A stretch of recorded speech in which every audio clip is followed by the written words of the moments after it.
어느 날 마을로 새로 이사온 순진한 봉태가 미인 왁서가 있다는 왁싱샵에 들렀다. 어서 오세요. 왁서의 이름은 호순. 미끈한 치마를 입고 새끼가 넘치게 생긴 호순을 보자 봉태는 기분이 묘해졌다. 옷을 벗고 누워서 시술을 기다리는데 봉태는 벌써부터 아랫도리에 힘이 들어가는 게 느껴졌다. 아니, 내가 왜 이러지? 당황한 봉태를 보자 호수는 오히려 담담하게 말했다. 괜찮아요. 자연스러운 현상이니 부끄러워하지 마세요. 봉태는 아랫도리를 진정시키려고 속으로 슬픈 생각을 하였다. 그럼 시작할게요. 이윽고 호순이 왁싱을 시작하였다. 호순의 부드러운 손이 봉태의 허벅지로 올라오자 겨우 자제시켰던 봉태의 아랫도리가 다시 동했다. 이번엔 호순이 도구를 집으려 몸을 일으켰는데 그 순간 호순의 아랫도리가 스치며 누워있는 봉태의 아랫도리에 살짝 닿고 말았다. 이것은 호순 씨의 그곳. 봉태는 속으로 너무 놀라 땀으로 칠 것만 같았다. 내가 왜 이러지? 안 돼. 슬픈 생각. 봉태는 전력을 다해 진정하려 했었다. 괜찮다니까요. 호수는 아무렇지도 않다는 듯 테이프로 털을 한 움큼씩 뽑아내기 시작했다. 우와, 털을 뽑을 때마다 놀란 봉태의 물건이 확 쪼그라들었다. 그런데 조금 지나자 물건이 다시 팽팽해지는 것이 아닌가. 호순이 몇 번씩 털을 뽑았는데도 아랫도리는 순간 풀이 죽었다가도 다시 활발해지기를 반복했다. 어머머. 참 오래 가시네요. 보통은 몇 번 하면 금방 죽고 마는데 죄송해요. 자꾸 이상한 생각이 나시면 안대를 끼시는 것도 좋아요. 호순이 안대를 건네주자 봉태는 다급히 눈을 가렸다. 그런데 눈을 감아서인지 더 야릇한 상상이 떠오르는 게 아닌가. 봉태는 이를 악물고 버티고 있었다. 그렇게 한참이 지나 드디어 왁싱이 끝났다. 이제 마무리할게요. 그런데도 봉태의 아랫도리는 역시 힘을 잃지 않고 있었다. 여전하시네요. 그대로 나가시려면 민망하실 테니 진정제를 발라드리고 마무리할게요. 잠시 가만히 계세요. 하면서 호순이 방을 나갔다. 아, 창피해. 결국 끝까지 주책이라니.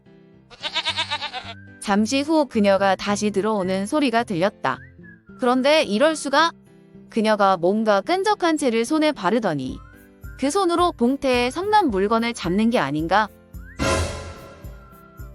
게다가 손을 위아래로 문지르기 시작했다. 놀란 봉태가 기어들어가는 목소리로 말했다. 저저 좀 사사 상태가 이상해요. 하지만 그녀는 손동작을 멈추지 않았다. 아, 저저 도저히 못 참겠어요. 봉태는 더 이상은 참지 못하고 순간 다리에 힘이 풀리며 시원하게 발사를 하고 만다.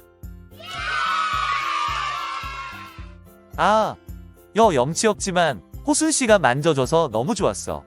나 오늘부터 이 집에 평생 단골이 될 테야. 그런데 그때였다. 누군가 또 방에 들어오는 소리가 들렸다. 어머.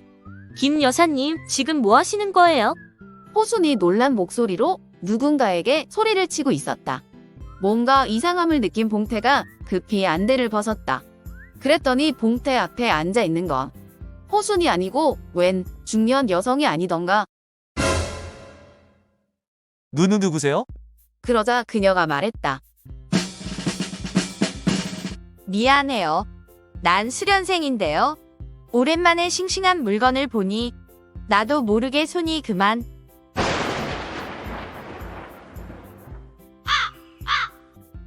맞선을 본 후 편지로만 장거리 연애를 이어가던 홍식과 영숙은 6개월 만에 결혼을 하게 되었다. 그런데 신혼 첫날 밤을 치르기 직전 신부인 영숙은 신랑 홍식이 애꾸라는 사실을 알게 되었다.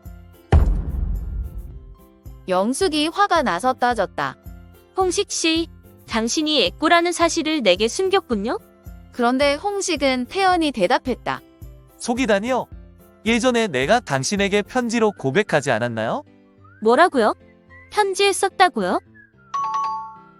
영숙은 홍식에게 받았던 연애 편지들을 찾아보다가 읽고 그 편지를 찾아냈다. 그 편지에는 이렇게 쓰여 있었다. 나는 당신을 보는 순간 한눈에 반했소. 어때요? 내 말이 맞잖아요. 능청스런 홍식의 태도에 영숙은 황당해서 말을 잇지 못했다. 잠시 후 거의 체념하고 상황을 받아들인 영숙은 먼저 샤워를 하러 욕실에 들어갔다. 홍식은 신부가 샤워를 마치고 나오기만을 침대 위에서 눈이 빠지게 기다리고 있었다. 잠시 후 물기에 젖은 알몸 상태로 서서히 욕실을 빠져나오는 신부 영숙. 그녀는 풍만하고 눈부신 육체를 가지고 있었다. 홍식은 영숙의 몸을 처음 보았다. 홀린 사람처럼 그녀를 쳐다보던 홍식은 신부의 아래쪽에 눈을 고정시켰다. 그런데 이게 웬일인가?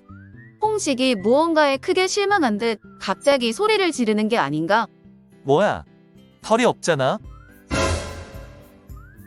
영숙의 거기는 티끌 하나 없이 매끈했다. 아마 홍식은 신부의 풍성한 모습을 기대했었나 보다.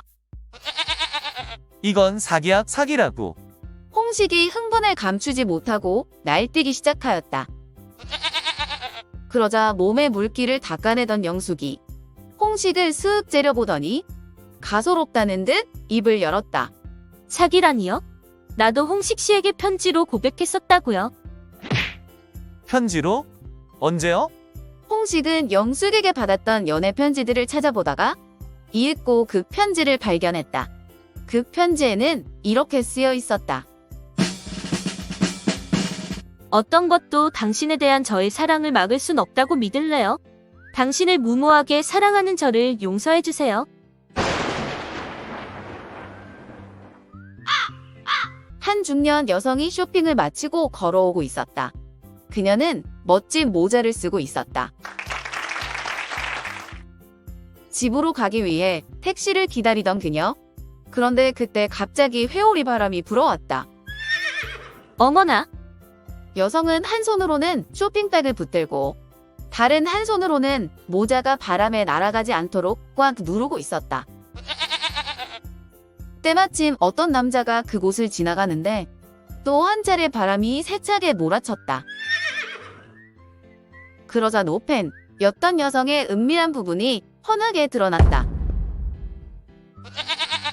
자기도 모르게 목격한 남자는 크게 당황했다.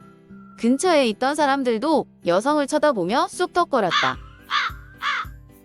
이 상황을 안쓰럽게 지켜보고 있던 남자가 보다 못해 여성에게 말했다. 저 사모님, 그 모자보다는 치마를 좀 잡으시죠? 사람들이 오며 가며 다 보고 있잖아요.